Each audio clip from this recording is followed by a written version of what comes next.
Bismillahirrahmanirrahim. Assalamualaikum warahmatullahi wabarakatuh.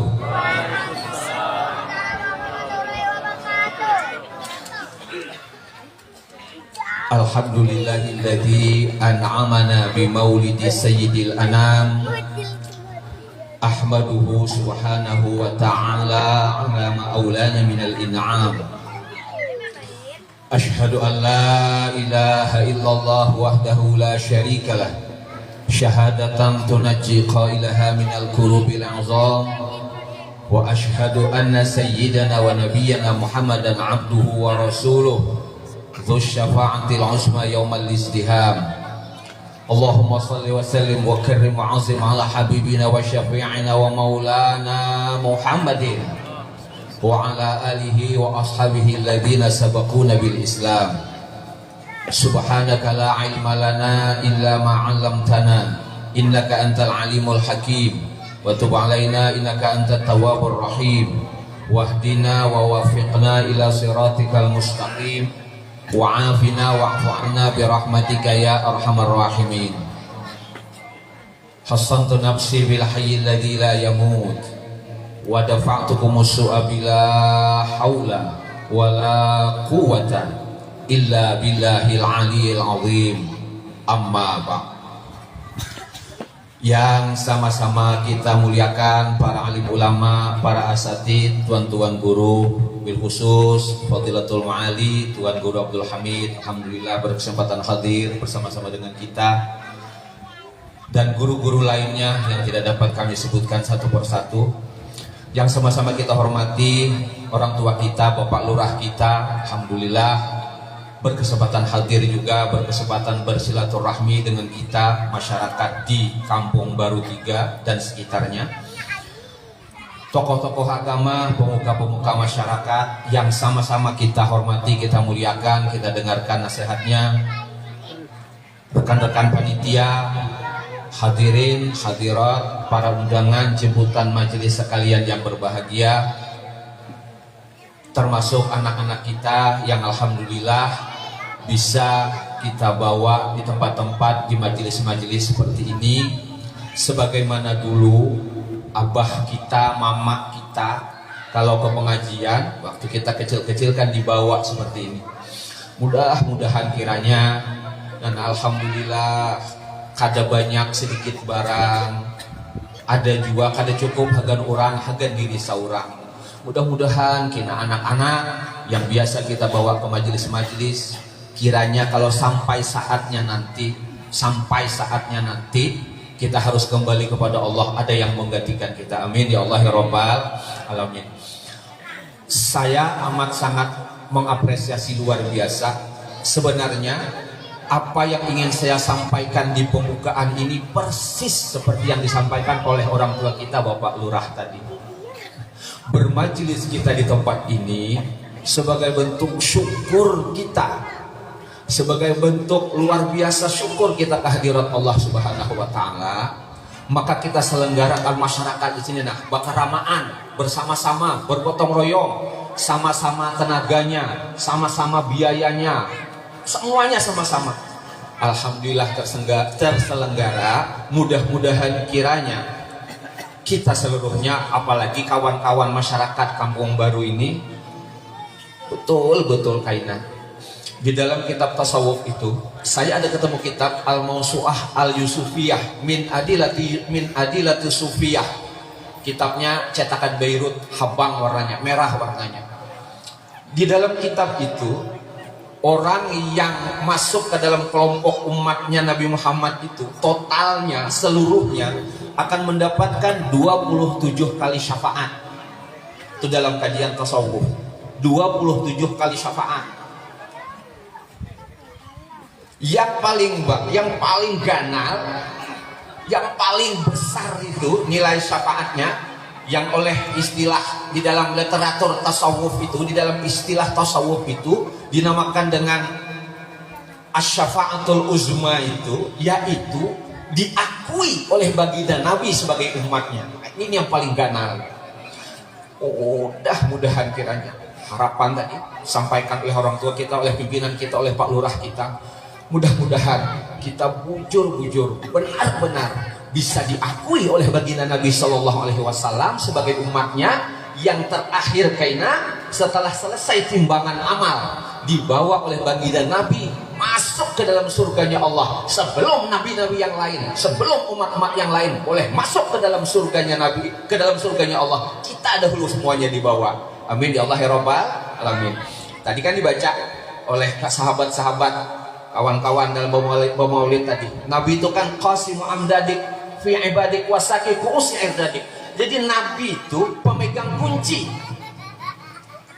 surga itu, kunci gerbang surga itu Nabi yang mengutii, baik secara harfiah maupun secara majazi. Ima kunci bujuran, ima maknanya. Artinya sebelum ada perintah dari baginda Nabi, kalau secara majas, sebelum ada perintah dari baginda Nabi boleh dibuka gerbang surga itu, maka malaikat penjaga surga, malaikat Ridwan kadewani membuka pintu surga ini tadi sebelum ada perintah dari baginda Nabi. Saya yakin kita kerap mendengar penceramah kita, mubalik kita menyampaikan kaina setelah kiamat datang, orang-orang berbondong-bondong mencari orang yang bisa dimintai pertolongan. Ada orang yang datang kepada Nabi Adam, ya Nabi Allah Adam alaihissalam, nah kami kebetulan tatamu piang, tolongi pang kami ini, nah kayak apa keadaan ini, nah luar biasa huru hara di padang mahsyar, bawa ipang kami ini, nah kemana kira-kira kami ini menuju tempat yang diselamatkan? Apa ujar Nabi Adam? Aku tak bisa, tak ada wewenang itu bagiku. Coba datang pada Nabi yang lain, cari Nabi yang lain. Mencarilah sekelompok orang ini tadi. Tatamu Nabi Nuh, minta tolong, kalau dalam bahasa tasawufnya itu minta syafaat, minta pertolongan dalam bahasa agama.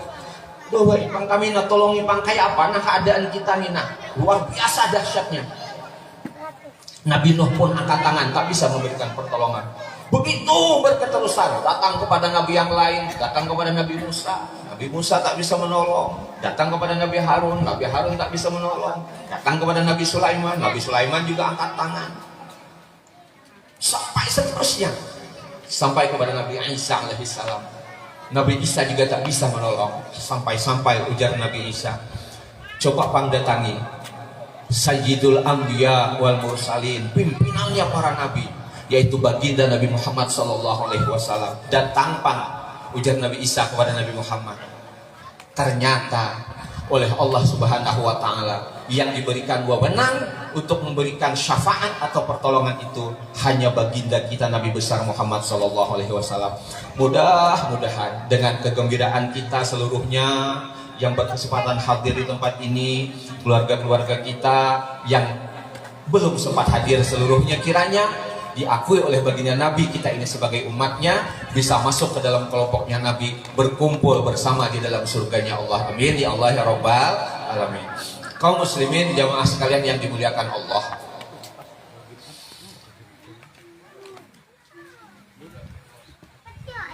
sebagai orang yang alhamdulillah otomatis terlahir sebagai umatnya Nabi Muhammad sallallahu alaihi wasallam, ada satu hal yang amat sangat luar biasa bagi kita.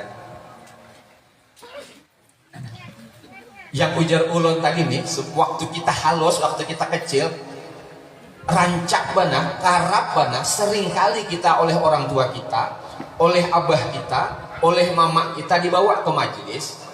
Alhamdulillah sekali lagi sedikit banyak, kada cukup hagan orang, hagan diri seorang paling kada. Alhamdulillah nah, semuaan kita bisa ke ini nah. Bisa ke ini. Alhamdulillah luar biasa. Apa yang ingin saya sampaikan adalah ada satu hal yang amat sangat nilainya luar biasa, yang kalau satu hal ini tidak ada, maka sesuatu itu nilainya tidak ada, harganya tidak ada, hina dia. Apa itu? Yaitu yang disebut dengan iman. Ini yang luar biasa nih tadi. Maka guru-guru bahari karena mengajarkan kepada kita berdoa tuh rancak-rancaki, naklah berdoa hidup beriman sampai mati pun mati beriman. Yang kalau doanya kan Allahumma ahyina bil iman wa amitna bil iman dan seterusnya, dan seterusnya itu. Iman itu. Sebagai umatnya baginda Nabi Muhammad SAW, yang sauting ini kunci paling utama dahulu. Beriman nih tadi. Ini yang luar biasa. Ini yang luar biasa. Kenapa sebab? Coba lihat. Kita terlahir sebagai orang yang alhamdulillah sudah otomatis beragama Islam. Terlahir dari abah muslim, mama muslimah. Abah Islam, mama Islam. Alhamdulillah kita sebagai anak yang beragama Islam. Beberapa hari yang lalu saya membuatkan sertifikat orang masuk Islam. Perempuan, meskipun secara zahir alasannya karena hendak menikah. Saya buatkan sertifikatnya, sertifikat masuk Islam, supaya dengan sertifikat itu KTP-nya yang masih agamanya Kristen bisa dibawa ke capil, dirubah menjadi beragama Islam, dan bisa menikah. Itu kan undang-undang di negara kita, Undang-Undang Nomor 1 Tahun 74 yang sudah direvisi dengan Undang-Undang Nomor 16 2019 itu, bahwa yang beragama Islam hanya bisa menikah dengan yang sesama Islam lagi di negara kita. Nah, anak gadisnya tadi, anak bibininya tadi, untungnya umurnya sudah di atas 18 tahun. Jadi artinya secara undang-undang negara dia sudah dewasa. Kalau di bawah 18 tahun masih bermasalah, masih ada kemungkinan muncul masalah. Karena umurnya sudah di atas 18 tahun, lalu kemudian anak ini oleh orang tuanya memang dimarahi luar biasa, kada diakui anak lagi dari satu suku bangsa, yang jelas agamanya Kristen. Kemudian kenal laki-laki di satu tempat perusahaan bekerja di tempat kami sana, lalu kemudian masuk Islam ya karena alasan untuk menikah dengan kenalannya laki-laki tadi. Ya, alhamdulillah tak ada masalah. Lalu kemudian luar biasa berat perjalanannya, luar biasa berat perjalanannya. Di kampung itu dia ngontrak. Abangnya ternyata termasuk preman besar di kampungnya sana, di satu provinsi tetangga kita sana. Sampai datang abangnya mencari, oleh masyarakat di situ disembunyikan, dipatak. Karena kalau abangnya bangun kemana-mana bangun, memang ada mendengar isu di sekitar kampung itu tinggalnya, dicari abangnya, didatangi kepala desanya berkisah, kok amok abangnya tadi. Tapi tidak ada tamu karena anak gadis perempuan ini dipatak, memang disembunyikan. Umurnya sudah di atas 18, sudah 20 berapa, belum mau 21, sudah di atas 18. Jadi secara undang-undang sudah dewasa. Nah, luar biasa perjalanannya. Dia sempat pulang kampung, sempat pulang kampung, berkabar dengan orang tuanya, dengan keluarganya, ingin pindah agama. Memang tidak diizinkan. Memang sempat dipukuli oleh abahnya, oleh abangnya tadi. Cuma dia dapat melarikan diri kembali ke kampung sini, kampung kita. Dan akhirnya dia bersyahadat, dituntun oleh tokoh masyarakat di kampung itu. Kami buatkan sertifikat masuk Islamnya untuk mengganti status agamanya dari Kristen menjadi Islam. Berat perjuangan. Enjur ulun, maksud ulun, nah kita nih alhamdulillah. Abah Islam, mama Islam. Otomatis tinggal menjaganya aja lagi. Iman ini yang harus dijaga. Sebagai seorang Islam yang ujar baginda Nabi, rukun Islam itu kan 5. Buniyal Islamu ala khamsin, syahadati alla ilaha illallah wa iqamis shalah, dan seterusnya.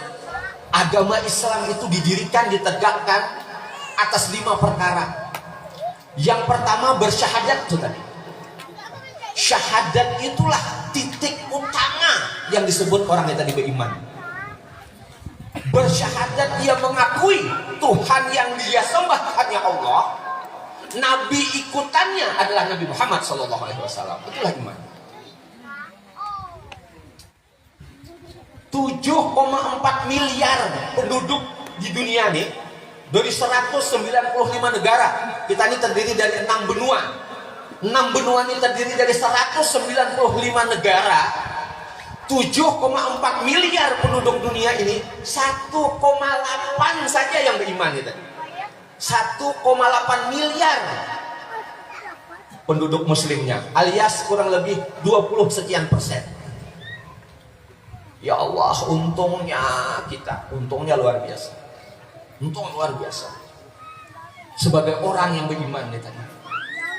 Apabila dia beragama Islam, apabila dia seorang muslim, mesti dulu dia sebagai orang yang beriman. Kenapa? Sebab karena sendi agama Islam yang pertama itu dia bersyahadat, mengakui dia Allah sebagai Tuhannya, diakuinya Nabi Muhammad sebagai ikutan, sebagai panutan, sebagai junjungannya.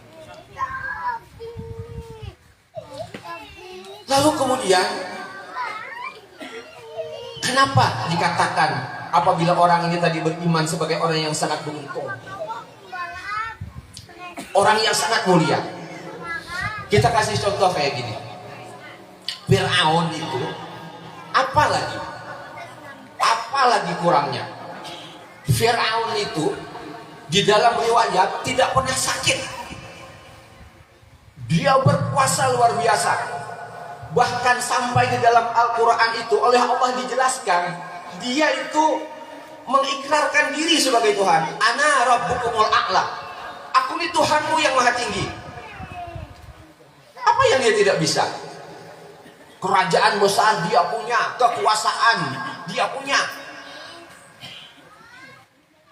Sungai Nil di bawah kekuasaan dia, piramida bisa dia bangun. Bahkan di dalam sejarah itu, saya ketemu di dalam sejarah itu, kata Imam Ibnu Katsir, Fir'aun itu pernah membuat menara yang tinggi. Buat apa fungsinya? Ingin melihat di mana tuh Tuhannya Musa. Dia buat menara yang tinggi. Apa yang tinggi? Tapi coba sekarang kita pakai logika, pakai akal. Hari ini saya yakin tidak ada orang yang mau dipanggil Fir'aun.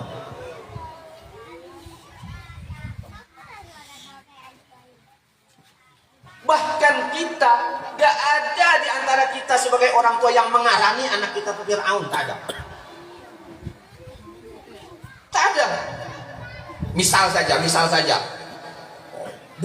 Presiden misalnya. Ada seorang presiden bernama Fir'aun. Baiklah, mari kita dengarkan sambutan dari Bapak Presiden. Bapak Fir'aun. Marah dia. Menghina kamu ya. Hina ternyata. Hina. Tidaklah menjadikan Fir'aun itu mulia dengan segala apa yang dia miliki. Kenapa? Sebab itu tadi, satu tuh dia tak punya. Dia tidak beriman. Allah Akbar, untungnya kita ini sebagai orang yang beriman. Untung benar. Ini yang perlu dijaga benar. Dipelihara benar. Jaga benar, dipelihara. Maka mudah-mudahan berketerusan kita nih. Harapan Pak Lurah tadi, orang tua kita, pimpinan kita. Mudah-mudahan baik terus, anak-anak kita taat terus, berbakti terus. Apabila sampai saatnya kita harus kembali ke hadirat Allah, digantikan oleh kita ini, oleh anak-anak kita yang soleh dan solehah. Amin ya Allah ya Rabbal alamin. Karena kada lawas jar baginda Nabi, umat butuh antara 60 beda sab'in wasitin, antara 60 sampai 70 tahun. Kalau dibandingkan dengan Nabi yang lain, di dalam Qasasul Anbiya itu saya ketemu Nabi Nuh itu ketika terjadi bencana itu sudah berumur 900 tahun. Nabi Nuh tuh umurnya 900 tahun. Ketika terjadi bencana banjir besar itu, Nabi Nuh tuh umur sudah 900 tahun. Diangkat menjadi nabi umur 420 tahun. Berdakwah lagi siang dan malam. Di Al-Quran itu disebut Nabi Nuh itu berdakwah lailan wa nahara. Nabi Nuh itu berdakwah lailan, siang dan malam beliau berdakwah selama 480 tahun. Pengikut yang bisa sadar, yang bisa umpat ajaran beliau cuma 80 orang. 480 tahun berdakwah, mengajak orang untuk bertauhid kepada Allah, untuk menyembah kepada Allah, cuma dapat 80 pengikut. Kalau dihitung 480 dibagi 8, 5 tahun sekali dapat seikong. 5 tahun sekali hanya dapat seikong pengikut. Wah, ini ampih orang jadi ustaz, ampih orang jadi penceramah. Kalau kayak itu lawasnya, kayak itu beratnya perjuangannya. Tapi apakah Nabi Nuh dianggap sebagai nabi yang gagal? Tidak. Bahkan beliau termasuk satu daripada 5 orang nabi yang ulul azmi. Nabi yang berat sekali perjuangannya, berat sekali yang dia terima dalam mendakwahkan agama Allah. Jadi seandainya pun yang ditemui itu berat, repot, menyusahkan, sejauh kita beriman kepada Allah, kita tidaklah masuk kepada orang yang gagal. Kita tidaklah masuk kepada orang yang hina. Setelah banjir besar, Nabi Nuh masih hidup lagi 50 tahun. Jadi kalau di dalam cerita para nabi itu, Nabi Nuh itu berumurlah selama 950 tahun. Luar biasa. Tentu kalau umurnya tua, ya tentu ibadahnya banyak. Ibadahnya tentu banyak. Gitu. Lawas beribadah, tentu ibadahnya banyak. Nabi Ibrahim di dalam riwayat umur sampai 200 tahun. Nabi Ibrahim itu di dalam kisah para nabi itu berumur sampai 200 tahun. Sidin bersunat, ada 2 riwayat. Riwayat pertama mengatakan ketika umur Sidin 120 tahun. Riwayat yang lain lagi mengatakan ketika berumur 80 tahun. Dua-duanya para ahli sejarah yang mencatat. Natak sauran, bersunat sauran. Siapa yang mana yang dibaikkan? Salah kata habis. 2 riwayat. Kalau sampai 200 tahun, ya tentu lawas beribadahnya. Ada nabi yang umurnya sekian ratus tahun. Nabi Adam lawas lagi. Nabi Adam itu di dalam riwayat, di dalam sejarah, lama lagi. Beliau hidup di dunia, di muka bumi 950 tahun. Sudah hidup di surga sebelumnya 100 tahun. Jadi Nabi Adam alaihissalam itu umurnya 1050 tahun. Jadi kalau dihitung-hitung berapa lama ibadahnya? Apa yang ingin sampaikan? Ayo kita ambil ke diri kita. Ambil di diri kita. Umur kada tuha, kada lawas. Umur kada lawas. Mungkin di antara kita nih, tidak ada yang hadir di umur 90 tahun. Mungkin tak ada. Mungkin ada yang umur 90 tahun. Atau paling tua umur 80 tahunan kurang lebih, paling ada di antara kita nih tadi. Itu pun kita sudah lemah. Kita sudah lemah gitu. Saya terasa sekali. Saya terasa umur saya 50 tahun, masuk 50 tahun. Terasa betul. Duduk batisnya sakit. Periksa asam uratnya sekian. Luar biasa sudah. Napas ngos-ngosan. Ya luar biasa. Kalau tarawih 20 rakaat itu lambat pada orang gerakannya tadi. Kenapa? Sebab emang sudah terasa ngos-ngosan, sudah semput. Bapak Ibu yang saya muliakan, dalam umur yang kada lawas ini, mari kita isi sebaik-baiknya. Ayo kesempatannya. Bimbing anak-anak kita, jaga ibadah kita, sembahyang kita. Ya Allah, ya Rabbi. Nabi Muhammad itu salah satu yang beliau ingatkan ketika beliau akan datang menjemput ajal tentang sholat.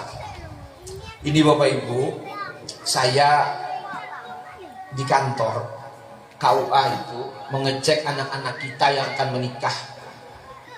Saya kebetulan sedang mau menulis buku. Nah, di antaranya itu maka membuat angket. Nah, di antara pertanyaannya itu tentang sholat anak-anak kita nih tadi. Di antara anak-anak kita yang mau menikah nih tadi, jadi begitu diminta, memang tidak wajib, baca istighfar tidak wajib, baca syahadat kada wajib, baca salawat itu kada wajib. Tapi masa iya tidak baca istighfar, tidak baca syahadat, tidak baca salawat? Wong kita pada saat-saat biasa aja berzikir, berwirid begitu. Itu kan sangat bagus. Begitu disuruh baca, bacaannya berantakan. Bacaannya berantakan. Nah, coba saya sorong kertas angket tentang sholat. Punya catatannya saya? Dari anak-anak kita itu, saya coba buat angketnya dalam setahun. Bapak Ibu, anak-anak kita tadi, wabil khusus saya hanya membuat angketnya untuk calon pengantin ya. Calon pengantin. Ada di antara mereka nih tadi yang seminggu sudah kan sembahyang. Ada yang sudah setengah bulan tak sholat. Ada saya ketemu anak perempuan yang 3 bulan sudah dia tidak sholat katanya. Ada anak laki-laki yang saya Pak dalam 2 tahun ini tak ingat katanya berapa kali dia ada sholat. Kecuali hari raya jelas karena baju hanyar katanya. Ih juga. Banyak anak-anak kita nih kan sembahyangan. Banyak sudah orang yang sembahyangan. Coba kita lihat hari Jumat. Kalau kami kan kadang-kadang dapat jadwal misalnya khutbah agak jauh dari rumah. Tulaklah kira-kira setengah jam atau 45 menit sebelum waktunya sudah meluncur, sudah tulak ke masjid yang dituju. Coba lihat sepanjang jalan. Masih banyak orang-orang yang kelihatannya memang belum bersiap-siap, belum akal. Rasa-rasanya pandangan zahir. Rasa-rasanya pandangan zahir. Kada sembahyang Jumat. Saya malam apa kemarin mengisi acara maulid ini di satu tempat. Selesai acara, panitia masjid, pengurus masjid bertanya, Pak, kami ini masjid orangnya memang tak terlalu banyak. Ada pertanyaan nih Pak. Beberapa waktu ini sembahyang Jumat kada sampai 40 orang. Sahkah Jumat kami? Saya tidak ingin menjelaskan itu. Yang ingin saya sampaikan, saya bertanya, sebenarnya Pak, kalau lelakian datang ke masjid sampai tak 40? Bukan sampai 40 Ustaz, mungkin 2 kali 40 tuh ada orangnya. Tapi yang datang sholat Jumat itu tak sampai 40. Ini sudah beberapa Jumat nih Ustaz. Aduh, mawah juga kan kita. Wah sebenarnya kalau orangnya sebenarnya, orang laki-lakinya yang baliknya, yang sebenarnya berkewajiban sholat Jumat, saya bilang lagi pergi kemana kali, atau lagi ke pasar, lagi tulak kemana, gitu. Apalagi pergi ke Bilahan sehingga dia sholat di sana. Enggak juga, ada. Ya kadang dia yang di kebun, dia begawi di kebun, dan seterusnya. Yang nelayan dia di laut, gitu. Dan seterusnya. Allahu Akbar. Nah, inilah sebenarnya di antara sebenarnya kemuliaan, sekaligus kemuliaan ini menjadi cobaan yang sangat berat luar biasa.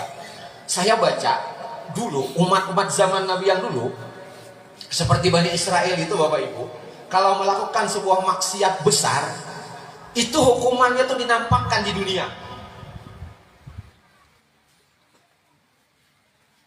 Umat-umat Nabi yang terdahulu seperti orang-orang umat Nabi Yahudi, orang-orang Yahudi itu, umat para nabi, masyarakat Yahudi itu, kaum Yahudi itu, kalau melakukan pelanggaran besar, itu hukumannya dinampakkan langsung, dibalas pada saat itu juga. Ada di antara hukuman itu yang wajib dibunuh, lompat terjun dari batu besar sampai sekira-kira terjun itu mati, sampai begitu. Gitu. Di masa umatnya Nabi Muhammad ini, kalaupun melakukan pelanggaran dan dosa besar oleh Allah, aibnya itu tadi bisa ditutupi. Jadi kemuliaan ini sekaligus menjadi cobaan yang luar biasa, membuat orang terlena, membuat kita terlena. Karena balasannya tak langsung. bisa pada saat akan datang. Oleh karena itu, dalam kesempatan yang mulia ini, dalam rangka memperingati Maulid baginda Nabi besar Muhammad SAW ini, ayo bersama-sama kita ingatkan, kembali kita kepada sunnah-sunnah baginda Nabi kita, kepada apa yang diajarkan oleh baginda Nabi kita, sehingga kita seluruhnya, kita seberataan, anak keturunan kita seberataan, keluarga kita seberataan, tetap berada terus dalam iman yang harga dan nilainya yang sangat luar biasa ini. Jaga iman ini, pertahankan iman ini, karena iman ini nilainya tak bisa dihitung. Berapa nilai iman? Berapa harga iman, nilai iman itu berapa? Apa kata Allah di dalam Al-Quran? Surat Ali Imran ayat 91. Innal ladzina kafaru wa matu wa hum kuffar fala yuqbala min ahadihim mil'ul ardi zahaban walau iftada bi. Itu nilai iman. Nilai iman itu ditulis oleh Allah di dalam Al-Quran. Periksa kaina boleh, atau buka HP-nya. Ali Imran 91. Innal ladzina kafaru, sesungguhnya orang-orang kafir. Nah, karena lawan orang beriman dia kafir. Lawan orang beriman ini kafir. Apa kata Allah? Innal ladzina kafaru, sesungguhnya orang-orang yang kafir, wa matu, dan mereka mati, wa hum kuffar, mereka mati dalam kekafiran mereka itu tadi. Orang-orang kafir yang bukan orang Islam, yang bukan orang dapat pemberian imannya tadi, berarti kafir. Apa kata Allah di dalam Al-Quran? Menggambarkan luar biasa beruntungnya kita yang beriman tadi kayak apa? Maka lawan dari kebalikan kita tadi, innal ladzina kafaru wa matu wa hum kuffar, sesungguhnya orang-orang yang kafir, mereka mati dalam keadaan kekafiran mereka itu tadi. Apa ujar Allah? Tidak akan diterima falan. Bahari kita di madrasah belajar bahasa Arab, lan itu artinya tidak, falan maka tidak. Bahasa Arabnya tidak tuh paling tidak saja kalau buka kamus, paling tidak saja kalau buka kamus itu ada 3, la, lang, atau lan, masing-masing ada tempatnya. Kalau kata-katanya pakai la, lam pakai alif itu la, kemarin tidak, hari ini tidak, tapi mungkin besok masih iya. Ujar dokter ulunnya asam uratnya tinggi. Karena asam urat tinggi, maka hari-hari ini ulun kada makan hundang, kada makan kerang. Hari ini turun asam uratnya, aku makan bilang Islam. Berarti kalau pakai bahasa Arabnya la. Tetapi di dalam Al-Quran Allah katakan falan, huruf lam awan non. Kemarin tidak, hari ini tidak, besok tidak, sampai kiamat juga tidak. Falan yuqbala min ahadihim mil'ul ardi zahaban, sesungguhnya orang-orang yang kafir dan mereka mati dalam keadaan kafir ini tadi, tidak akan diterima oleh Allah tebusan dari mereka, meskipun mereka akan menebus dengan emas sebesar bola dunia. Kada diterima oleh Allah. Hendak menebus ini tadi, walau iftadabi, sekalipun mereka, ya Allah, kami ini ya Allah kafir, nah mati kafir, hidupkan kami ya Allah, kami tebus ya Allah dengan emas sebesar bola dunia, tidak akan diterima oleh Allah. Kayak apa besarnya? Kalau kita buka buku-buku pelajaran geografi, bola dunia ini lebarnya 40 ribu kilo. Bola dunia nih, bola dunia ini besarnya 40 ribu kilo, 40 ribu sekian, 40 ribu 31 kilo meter besarnya bola dunia ini. Emas seberataan, tak ada tanah, tak ada air, tak ada apa. Sebola dunia ini emas. Orang kafir ini tadi ingin menebus kepada Allah Ya Allah, kami ini mati kafir. Ya Allah, kami tebus kekafiran ini tadi nih emas sebesar bola dunia. Falan yuqbala min ahadihim. Tak akan ada seorang pun di antara orang kafir yang minta kepada Allah yang dikabulkan oleh Allah. Tidak ada. Semuanya ditolak oleh Allah. Falan yuqbala, maka tidak akan pernah diterima oleh Allah. Itu kenapa nasihat guru-guru itu, jaga iman lah, jaga iman hati-hati, hati-hati benar tentang iman itu tadi. Hati-hati, jangan terjerumus, jangan tersilap. Apapun yang terjadi jangan dijual, jangan dikorbankan keimanan kita. Jaga itu. Itu nasihat guru-guru, nasihat orang-orang tua gitu. Karena kan diterima oleh Allah. Satu, yang kedua di akhirat tuh kaina, orang kafir tadi bahiri awan binatang. Orang kafir tadi bahiri awan binatang. Wa qala al-kafiru ya laitani kuntu turaba. Lihat juz 30 tuh. Orang kafir berkata, "Ya Allah, amun ini keadaannya kami ini baik jadi tanah." Kenapa sebab? Karena ternyata begini, binatang di dalam tafsir itu dijelaskan, ternyata binatang-binatang itu di akhirat nanti akan diadili oleh Allah.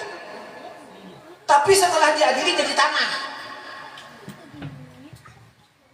Misal di dunia ada 2 ekor kambing, suah beradu tanduk atau berkelahi.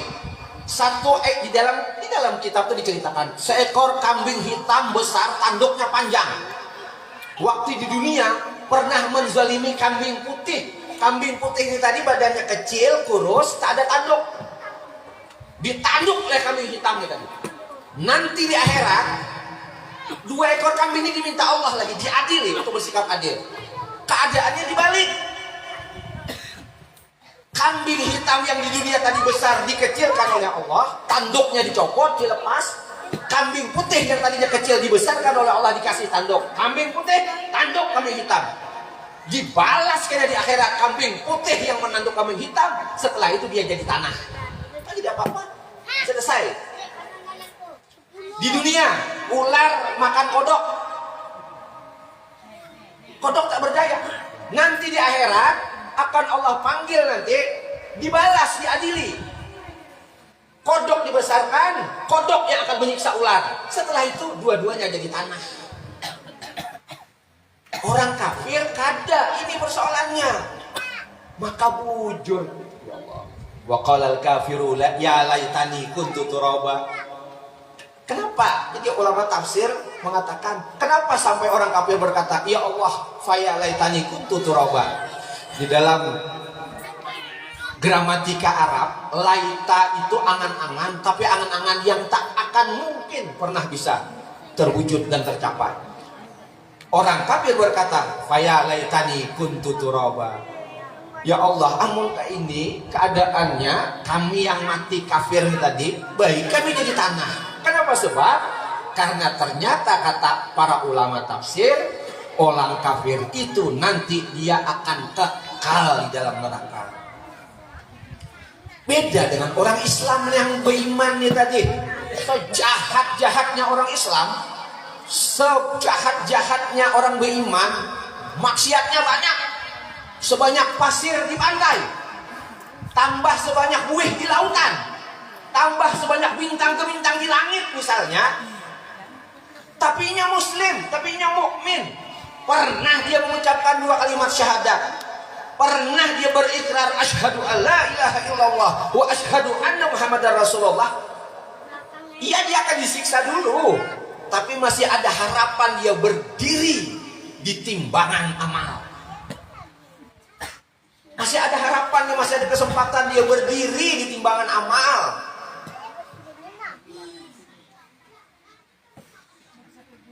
Dia muslim, dia mukmin, tapi maksiatnya banyak mana? Contohnya kayak tadi dari ulama tafsir, maksiatnya sebanyak butir pasir di pantai, ditambah sebanyak buih di lautan, sebanyak tambah sebanyak bintang-bintang di langit. Oh, banyak mana dosanya maksiatnya? Ya tentu dia harus menerima dulu balasannya, tapi masih ada kesempatan dia untuk masuk ke dalam surganya Allah. Masih ada kesempatan dia masuk ke dalam surganya Allah. Orang kafir kada, itu persoalannya. Orang kafir kada. Ya hanya dua kesempatan orang itu di akhirat nanti. Kalau dia beriman, kalau dia orang beriman, dibalas dulu semua perbuatannya. Seandainya ada salah silapnya di dunia, kembalikan masuk ke dalam surganya Allah. Tapi kalau dia orang kafir, tak dapat langsung abadan selamanya di dalam nerakanya Allah. Maka pantas kalau orang kafir yang tadi berharap, kalau itu ya Allah, lebih baik kami jadi tanah saja atau seperti binatang. Maka itu orang yang tak punya iman tadi, dia lebih hina daripada binatang. Apa yang dimaksud? Apa yang dimaksud oleh Allah di dalam Al-Quran itu kal an'am. Jadi manusia itu ada yang disebut kal an'am, bal hum adol. Itu manusia itu seperti binatang, bahkan lebih rendah, lebih hina daripada binatang. Apa? Orang yang kada beriman, alias orang yang kafir. Itu dia.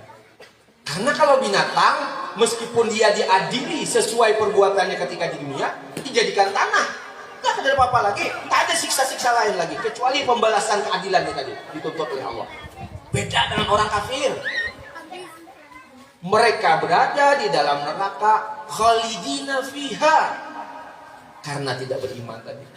Jadi yang ingin ulun sampaikan, ayo sebagai umatnya Nabi Muhammad, ikuti sunnah-sunnah Nabi. Supaya apa? Supaya oleh Allah dengan harapan kita ini tetap dijadikan hamba Allah yang terus tertanam iman di dalam dada, di dalam hati kita. Terlebih-lebih kita diakui oleh baginda Nabi SAW sebagai umatnya, sampai pada titik akhirnya kita betul-betul bisa mendapatkan asyafaatul uzma, syafaat yang paling besar, yaitu diakui oleh baginda Nabi SAW sebagai umatnya Rasulullah SAW. Di dalam riwayat, ada riwayat mengatakan diantaranya, Bapak Ibu, ini keadaan sedemikian rupa ya, memang berat nih hari-hari ini, rasa-rasanya berat. Apa saja yang kita alami di hari-hari kita nyaris berat. Ditambah lagi dengan berita yang kalau kita mudah sekali mendapatkannya di media sosial. Saya kan kebetulan tempat tugas saya jauh di Kemuning sana. Jadi entah iya entah tidak, saya bertanya-tanya juga. Katakan macam kita beli BBM. Kok kata orang kenapa BBM jenis ini kalau dulu saya beli sekian bisa perjalanan sejauh ini atau lamanya sekian. Sekarang kok perjalanannya tak sampai segitu, waktunya tak selama itu lagi. Itu aja menjadi masalah buat kita. Belum harga-harga yang luar biasa, harga kebutuhan pokok ini yang luar biasa. Sementara penghasilan utama di tempat kita itu ya kelapa, lalu kemudian sawit, di beberapa tempat yang lain harganya sampai hari ini belum berpihak kepada masyarakat, belum dapat memenuhi kebutuhan masyarakat secara layak dan sepantasnya. Mari kita doakan bersama-sama, mudah-mudahan keadaan yang berat ini sekali lagi tidak sampai mengorbankan keimanan kita kepada Allah. Tetap kita masih bisa berkegiatan seperti ini, kata Pak Lurah, sebagai bentuk kesyukuran kita kepada Allah Subhanahu wa taala, dijadikan diantaranya sebagai umat Nabi Muhammad SAW. Yuk baik-baik sama-sama terus kita. Banyak yang bikin gelisah hari-hari ini, banyak yang bikin kita kecewa, banyak yang bikin kita sakit hati dan seterusnya. Mudah-mudahan kiranya Allah Subhanahu wa taala memberikan terus ketenangan kepada kita. Ada riwayat yang mengatakan diantaranya telapak tangannya dibuka, pegangkan ke dadanya, ke jantungnya, bacalah alam nashrah 3 kali. Itu diantaranya. Telapak tangan kanan yang sehat, yang tidak sakit, tempelkan ke dadanya, baca alam nashrah 3 kali. Mudah-mudahan kiranya Allah, seberat apapun, hatinya dingin, tidak panas, tenang saja. Tempelkan ke dada. Bismillahirrahmanirrahim. Alam nashrah laka sadrak wa wada'na anka wizrak alladhi anqadha dhahrak wa rafa'na laka dhikrak fa inna ma'al usri yusran inna ma'al usri yusra fa idza faragta fansab wa ila rabbika farghab. 3 kali. Insyaallah tuh Ulangi lagi yang kedua kali, ulangi lagi yang ketiga kali. Terus tangannya diusapkan ke dada tadi. Riwayatnya sahih, riwayatnya Hasan sahih, saya ketemu itu luar biasa. Baca Alam Nasrah 3 kali, tempelkan di dadanya, di arah jantungnya. Insya Allah dengan itu Allah Subhanahu Wa Taala berikan ketenangan. Lalu kemudian ketika mengambil tindakan tidak gegabah dan senantiasa dalam bimbingan dan hidayah dari Allah. Di antaranya sama, telapak tangannya pegangkan di bagian apa namanya, leher, pundak, bagian belakang ini, yang dibacanya inna anzalna. Kalau di dalam riwayat itu saya ketemu sekali saja, Bismillahirrahmanirrahim, inna anzalnahu fi lailatul qadar, sampai selesai. Salamun hiya hatta matla'il fajr. Di antaranya Alam Nasrah di dadanya 3 kali dengan telapak tangannya terbuka. Inna anzalna 1 kali di pundak, di punggung, di belakang kepalanya ini 1 kali. Insya Allah kalaupun menemukan sesuatu, Allah bimbing untuk berpikir tenang, untuk diberikan kecerdasan, untuk dia memilih tidak terburu-buru. Dengan bimbingan dan hidayah dari Allah, pilihannya benar sehingga dan tidak salah. 2. Hadis yang ketiga, riwayat Muslim, luar biasa. Dalam syarahnya Imam Nawawi itu, ketika mensyarah Sahih Muslim,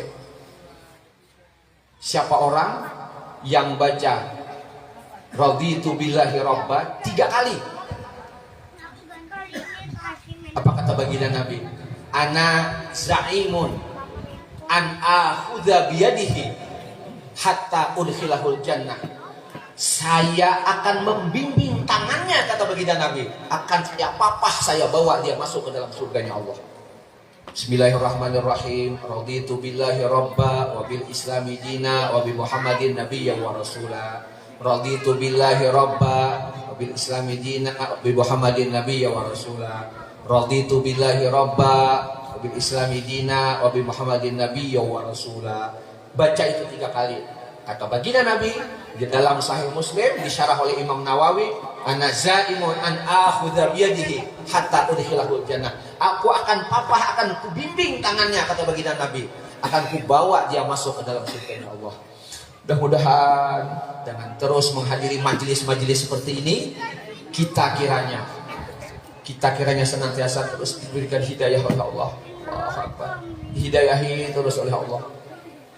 Baik terus, hati-hati, ketemu perkara apapun dibimbing oleh Allah, jangan salah melangkah, jangan salah mengambil keputusan. Amin ya Allah ya Rabbal alamin. Mudah-mudahan pertemuan yang singkat ini, jangan lupa Alam Nasrahnya, inna anzalna nya, raditu billahi robbanya 3 kali. Alam Nasrahnya di dalam riwayat itu saya ketemu 3 kali, inna anzalnya 1 kali, raditu billahi robbanya 3 kali. Mudah-mudahan kiranya dengan pertemuan yang singkat ini kita senantiasa terus bisa menjalin silaturahmi sebagaimana diharapkan oleh orang tua kita, oleh pimpinan kita, oleh Bapak Lurah kita tadi. Terus baik-baik saja keadaan kita ini tadi, tidak ada hal-hal yang kemudian menjadi masalah, terus rukun, terus tentram, baik-baik saja. Mudah-mudahan anak keturunan kita menjadi anak-anak yang soleh dan solehah. Amin ya Allah ya Rabbal alamin, senantiasa dalam bimbingan dan hidayah dari Allah Subhanahu wa taala. Terima kasih, mohon maaf, minta halal, minta ridho. Mudah-mudahan dapat salat subuh kita berjamaah. Sebentar saja. Ila liqa, wassalamu Assalamualaikum warahmatullahi wabarakatuh. Waalaikumsalam.